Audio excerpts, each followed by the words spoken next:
말씀대로 365 오늘 6번째 날입니다. 오늘은 계속해서 창세기 19장부터 20장까지의 말씀을 우리가 함께 읽고 묵상해 보려고 합니다. 19장에 보면요, 당시 그 소돔의 죄악상이 얼마나 폐역했는지를 그대로 보여주고 있습니다.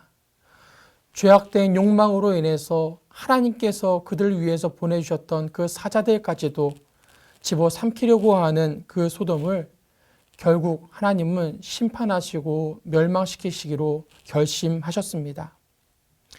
죄에 너무나 취해 있어서 하나님의 구원의 손길마저 뿌리치는 그 소돔에게, 그 고모라에게 남은 것은 심판과 멸망 외에는 없었던 것입니다. 하나님은 그 소돔을 심판하기에 앞서서 그 성에 거주하고 있던 아브라함의 조카 롯의 가정을 불러내셨습니다. 그런데 우리가 이 말씀을 보면서 참 안타까운 것이요, 롯과 그의 가족들이 그 소돔 땅에서 쉽게 발걸음을 떼지 못하더라는 것이지요. 롯의 사위들은 하나님께서 그 성을 멸하실 것이라는 그 이야기를 농담처럼 여겼다라고 기록하고 있습니다. 심지어 이 성을 빨리 빠져나가야 한다라고 재촉하는 그 천사들의 말에도 여전히 주저하고 망설이는 롯과 그의 가족의 모습을 보게 됩니다. 결국 심판이 다가왔을 때 하나님의 사자들은 그 롯과 그의 가족들의 손을 붙잡아 이끌어서 그 성을 빠져나오게 그들에게 다가갑니다. 10명의 의인을 찾을 수 없어서 멸망하던 그 소돔에서 이 롯과 롯의 가정이 구원받은 것, 건져진 것은 롯이란 사람이 10명 아닌 그 한 사람의 의인이었기 때문이 아니다라는 것입니다.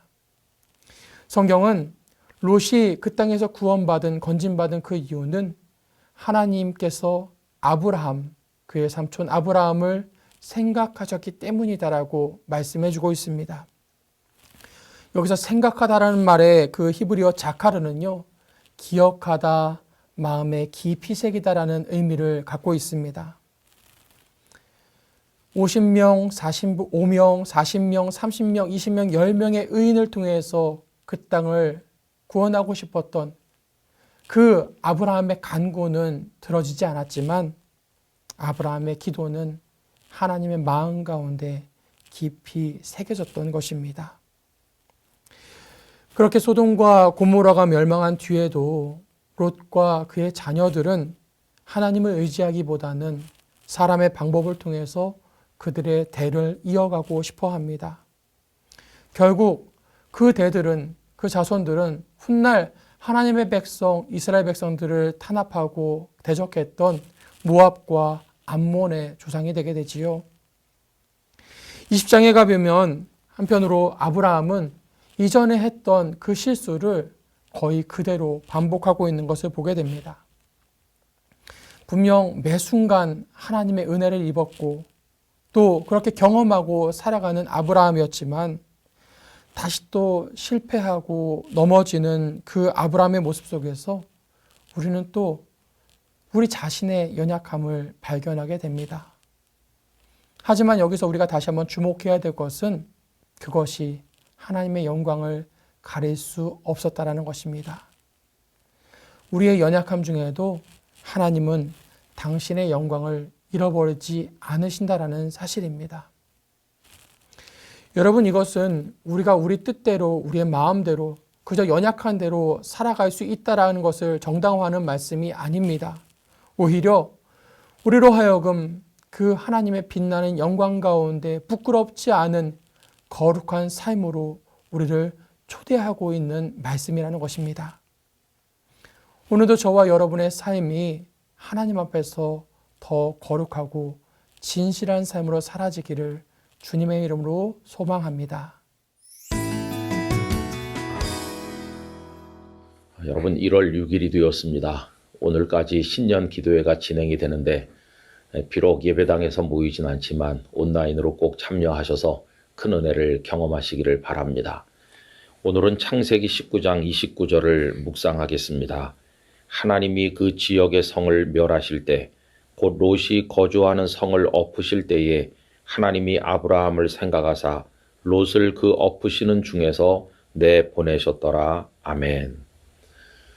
오늘 읽으실 창세기 19장 20장을 통해서 하나님의 뜻이 어떻게 성취되어 가는가를 볼 수가 있겠습니다. 여러분, 하나님께서는 모든 민족이 아브라함을 통해서 복을 얻을 것이라고 말씀하지 않았습니까? 그런데 그 첫 시작은 아브라함의 조카 롯이 소돔성에서 구원받는 일로부터 시작이 되었습니다.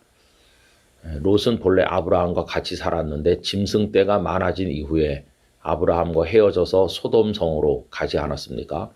그런데 소돔과 고모라의 하나님의 유황불 재앙이 임할 때 하나님께서 롯과 그의 두 딸을 구원하셨는데, 오늘 요절을 보니까 하나님이 아브라함을 생각하사 롯을 그 엎으시는 중에서 내 보내셨더라 했습니다.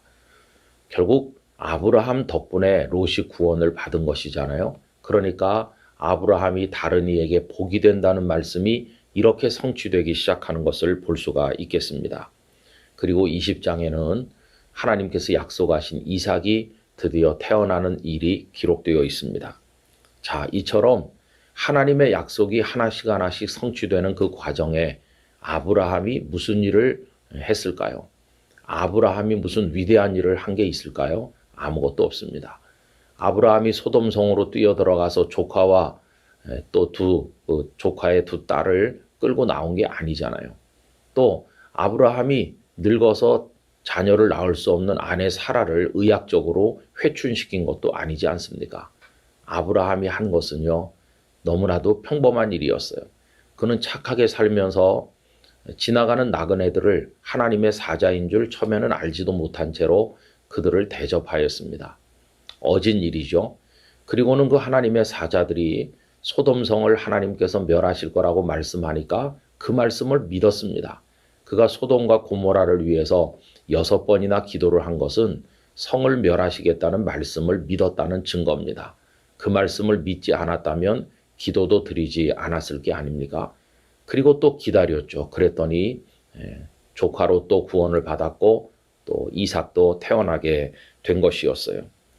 여러분, 어제 우리가 생각했던 요절에서 하나님께서 너는 내 앞에서 행하여 완전하라 하셨었는데, 그 완전이 다른 게 아니라 믿음의 완전임을 우리가 생각하지 않았습니까? 여러분, 우리도 그렇습니다. 우리가 무슨 대단한 일을 해서 위대한 열매를 맺는 게 아닙니다. 그저 우리는 오늘 선한 마음으로 착하게 성실하게 살아가면서 우리에게 말씀하신 하나님의 그 모든 약속을 믿음으로 바라볼 뿐입니다. 그렇게 하면 그 다음 일은 하나님께서 다 하시는 겁니다. 큰 일을 하겠다고 나서는 사람치고 성공하는 사람 별로 보지 못했어요. 여러분, 모든 위대한 일은 하나님의 손 안에 있는 것입니다. 하나님께서 하시는 것입니다.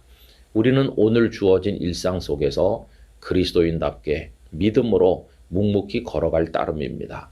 그렇게 사는 것이 하나님의 일을 이루는 방법임을 기억하면서 여러분, 오늘 하루도 선한 믿음의 삶으로 채워나가시게 되기를 간절히 바랍니다.